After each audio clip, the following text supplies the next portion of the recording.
Hey guys, Rich Mixed here, and today I'm back at it again with another video.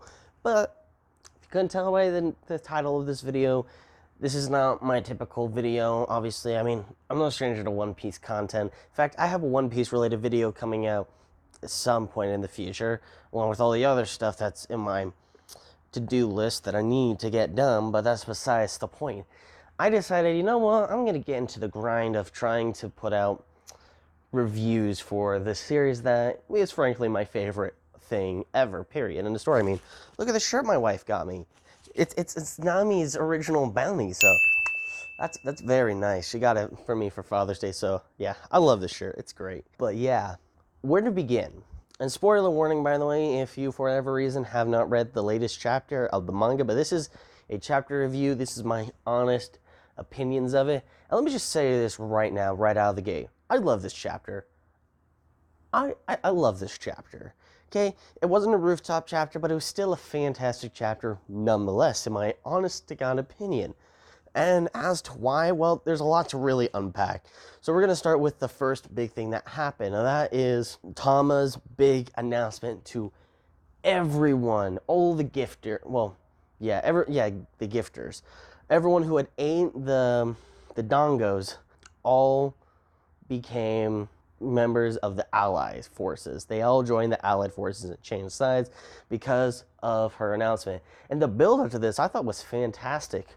Queen noticing that there was a brat there and talking over the intercom system and stuff like that and saying what's going on and confusing the whole build up to the whole thing I thought was brilliant and fantastic. Maybe not something that a lot of people are going to talk about, but I just love the build up and paneling, and I could tell that when it hit, it was going to be big. There was just like this moment where I was just like reading, I was like, when is this gonna happen? This is building up, and I was just like, yes, this is perfect. This is what I've been waiting for, and stuff like that. And I was like, yes, the payoff is phenomenal. Chapter 1017, brilliant so far, is what I'm thinking at this moment. Not to mention what's going to happen in the next few pages. All right. Now we don't get an update on Kaido versus Yamato this chapter, but we do get a bit of an update on Luffy. They are trying to revive Luffy right now, so he's been saved officially at this point. Momonosuke is fine, along with Shinobu. They're all fine. CP0 is there, and they're just watching what's going on, and they are just as confused, because I don't think anyone knows about Tama's abilities, at least not that many people, I'm guessing, because so many people just seem to be confused about what's going on.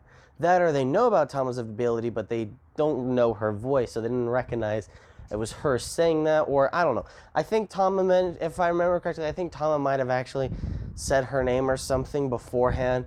I think some people know who Tama is, but I don't think everyone knows who she is, and not everyone there knows her powers, is what I'm guessing, because people are just surprised about what's going on.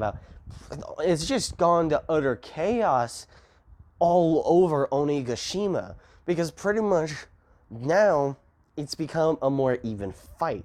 Everyone who was fighting against the Alliance is now fighting for the Alliance, and that's just like amazing. This has been the moment that the past few chapters, every moment with with Otama, there we go.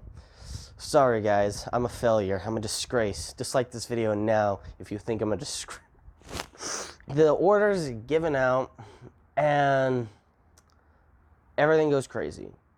And there's also a mention, an exchange between Queen and Sanji that I love, where we get a hint at Queen's and Judge's past and stuff like that, and how once again reaffirming that Sanji does not like his family and doesn't want to be associated with his family. That also is going to bring up, is Sanji going to use the Raitsu, which I think he ultimately is going to have to. He's going to have to suck up his pride and use the Raitsu and accept the fact that he is a Vinsmoke. As much as he doesn't like the Vinsmoke name, I love this interaction and stuff like that. The fact that Sanji goes in to stop Queen from raining on Usopp, Nami, and Otama, I thought that was great. I thought that was a fantastic Sanji moment. Sanji's been getting W's for the past few chapters now and stuff like that, and I'm loving it. I mean, I've been considering him getting W's for a while for his character. I've been a fan of what Oda's done with his character, to be honest. I don't get the Sanji hate, but that's just me personally. All right? Now, something that I would like to go ahead and say going into this next section. This is just all kinds of interesting and confusing, and I want to make a theory video about this at some point in the future, maybe when we have a little bit more information and context. And I think it's interesting that we're getting this information now. Also, like, Tekking made a video not that long ago talking about Rob Lucci and CP9 and how they might have gotten into CP0. And so I think we're going to be set up to be learning a lot of things also with this information, stuff like that. So I just think it's interesting, you know, with Cypher Pool being such a big thing in this whole thing, you know? And with Who's Who being a former CP9 member, being on the same level as Rob Lucci back in the day. And the thing that got him imprisoned was his failure to protect a devil fruit and keep it out of enemy hands, which of course it ultimately ended up in Shanks' hand, and then that's how it got to Luffy, and Luffy ate it. And Luffy then growing to prominence 2 years back, really just probably rubbed the salt in the wound a lot more than it already did. And that itself is just, it's insane. It's really just absolutely insane. And so, yeah, there is something important going on with this devil fruit. As to what, I don't know. I don't know if anyone besides Oda and his editors know, really, what the importance of the Gomu Gomu no Mi is. But I'm interested to find out. Seeing Who's Who and Jinbei fight also, beautiful, fantastic. I can't begin to say how much I've been loving this. This chapter was amazing. If I had to give this chapter a rating out of 10, I'm going to give this chapter a solid 10 out of 10 in my opinion. It's a phenomenal chapter, and it's been one of my favorite chapters ever since we hit 1000, which has been absolutely phenomenal. And this is just Oda delivering peak Oda content. This is amazing stuff. I love the panel work. I love everything that he's doing, and it's really emphasizing the chaos in this chapter, and it's just great. And I'm really excited to get next week's chapter. Anyways, though, what did you guys think? Did you agree with me, disagree with me? What's your opinions and theories?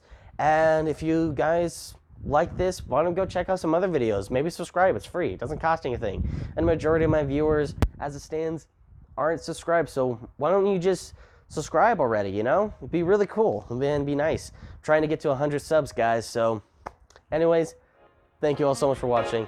And of course, until next time, Rich Mix out.